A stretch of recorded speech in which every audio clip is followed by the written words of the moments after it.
hay lugares que te cortan el aliento.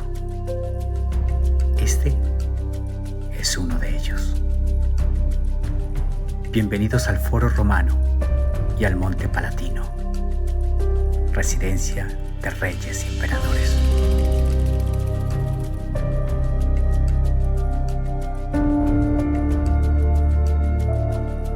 Vamos a iniciar nuestro recorrido por el Monte Palatino,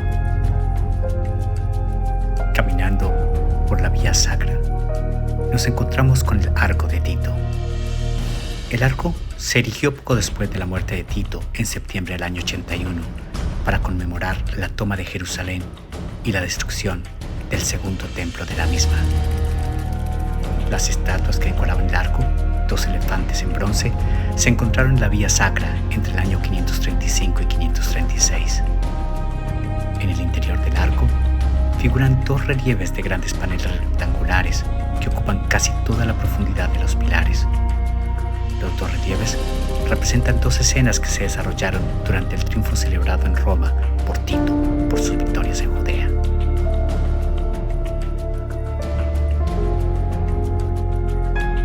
Sobre el pilar meridional, el bajo relieve muestra los despojos tomados del tabernáculo del segundo templo de Jerusalén antes de su destrucción.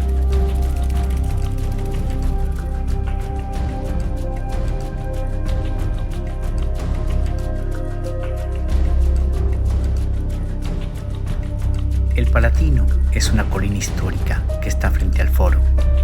Fue el centro de Roma en 2 distintos períodos, que fueron el de los reyes romanos y el del imperio. Durante la República, el Palatino fue la casa de las familias patricias. Augusto, en cuanto fue nombrado emperador, hizo su residencia imperial en este lugar. Después de él, Tiberius, Calígula y Séptimo Severo edificaron sus hogares aquí.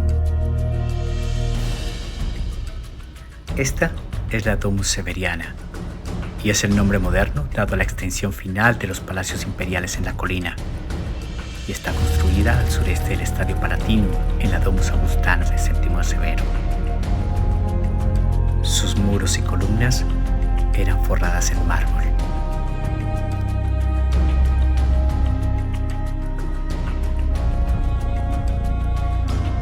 Según cuenta la leyenda, es aquí, en el Monte Palatino, donde nació Roma. Este es el convento de San Buenaventura. Es una pequeña iglesia y monasterio fundada en el año 1689.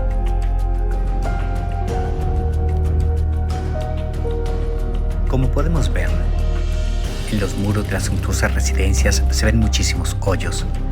Esto es porque allí se encontraban los ganchos que sostenían el mármol en las paredes, como pueden ver en esta imagen. Recordemos que la mayoría de las construcciones del Foro y del Palatino, así como de los lugares lujosos en toda Roma, eran cubiertos por mármol, tanto las paredes como las columnas y los pisos. Pero lamentablemente han sido saqueados al pasar de los años.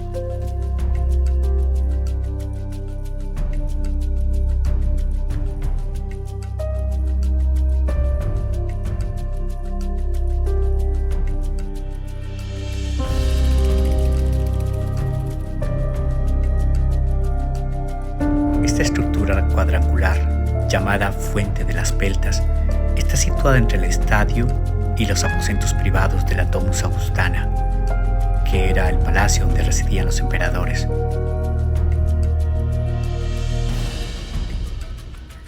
Ya se imaginarán la imponencia que tenía esta residencia al estar forrada completamente en mármol.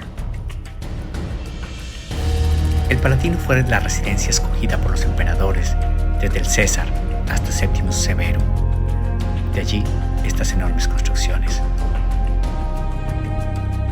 Al final de la antigüedad, el Palatino fue abandonado y sus lujosos palacios gradualmente fueron desapareciendo, enterrados por derrumbes y vegetación. Este paisaje de ruinas fascinaron al cardenal Alessandro Farnese, el sobrino del Papa Pablo III, quien en 1542 empezó a comprar las tierras de la colina y en 1565 comenzó el diseño del Horti Farnesiorium, un jardín italiano con cabañas y pasarelas suspendidas en donde organizaba cacerías y picnics. Aquí era donde quedaba el asiento del emperador. Este era su comedor.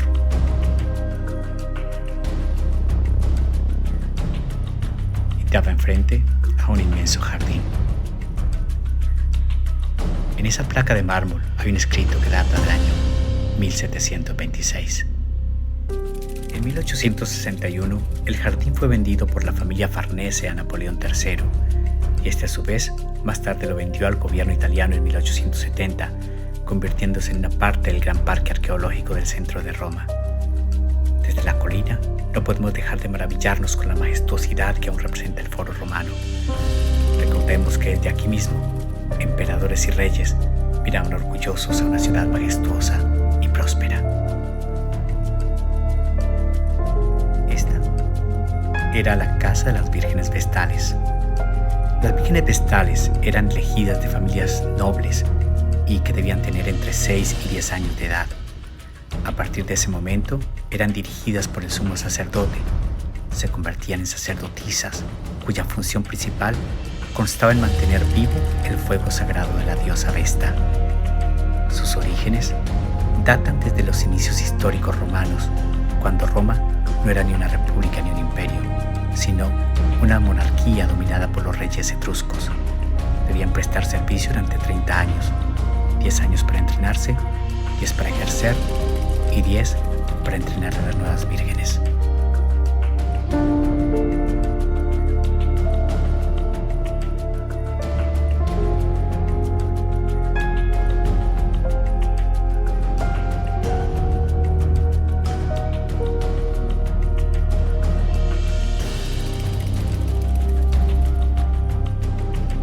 Estas 3 columnas que podemos ver eran el templo de Castor y Pollux.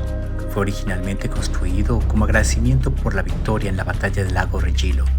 Castor y Pollux eran los gemelos de Géminis, los 2 hijos mellizos de Zeus y Leda. Su culto llegó a Roma desde Grecia a través de la cultura griega de la Italia meridional. El que vemos aquí era el templo del divino Julio, o templo de César. Se encuentra en el extremo sureste del Foro Romano. Está ubicado entre el templo de Castor y Pollux y la Basílica Emilia, justo ante la Regia, la residencia oficial de Julio César como pontífice máximo que era, y el templo de Vesta. Fue erigido en el lugar de la cremación de Julio César. Augusto, su hijo adoptivo y sucesor, decidió dedicarle un magnífico templo con el que ensalzar su figura, máxime cuando tras su muerte el Senado lo había divinizado, declarándolo Divus Julius, o Divino Julio. La Curia Julia era la sede del Senado, denominada así porque Julio César inició su construcción y la terminó el emperador Augusto. Se conservó también gracias a su transformación en la iglesia de San Adrián. Lamentablemente, sus exteriores de mármol también han desaparecido.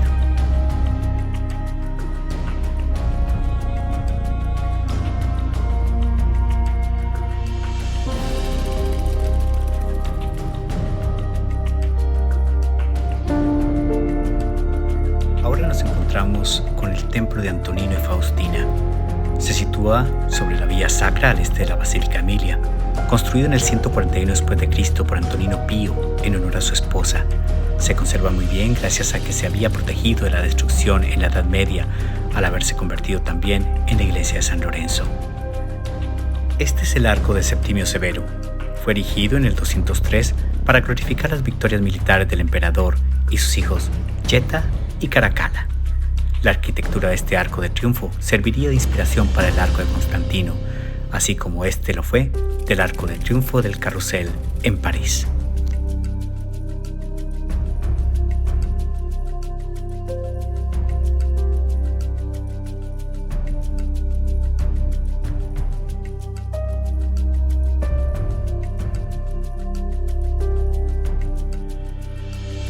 Esta es la Basílica de Magencio, o Basílica Nueva.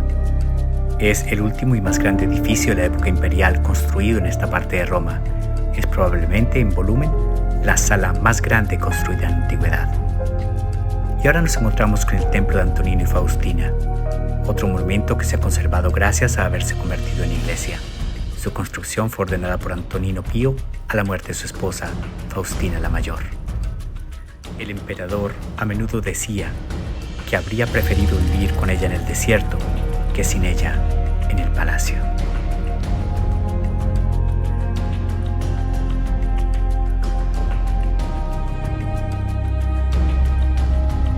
El Arco de Constantino es un arco del triunfo que se encuentra entre el Coliseo y la colina del Palatino. Fue erigido en el año 315 para conmemorar la victoria de Constantino I el Grande en la batalla del Puente Milvio. La parte superior central del Arco de Constantino dice al emperador César Flavio Constantino, el más grande. Cabe destacar que un Arco del Triunfo es un monumento construido para conmemorar una victoria militar, aunque en realidad se usó para festejar a un gobernante. Los primeros arcos de triunfo fueron levantados por los romanos en la antigüedad y cada uno estaba dedicado a un general victorioso. Si te gustó el video, te agradecería que le dieras un me gusta o un like, que comentes, que compartas, y un gran honor para mí sería si te suscribes. Y no olvides activar la campanita para dejarte saber cada miércoles que salga un nuevo video. Valoraría inmensamente tu apoyo. Hasta un próximo video.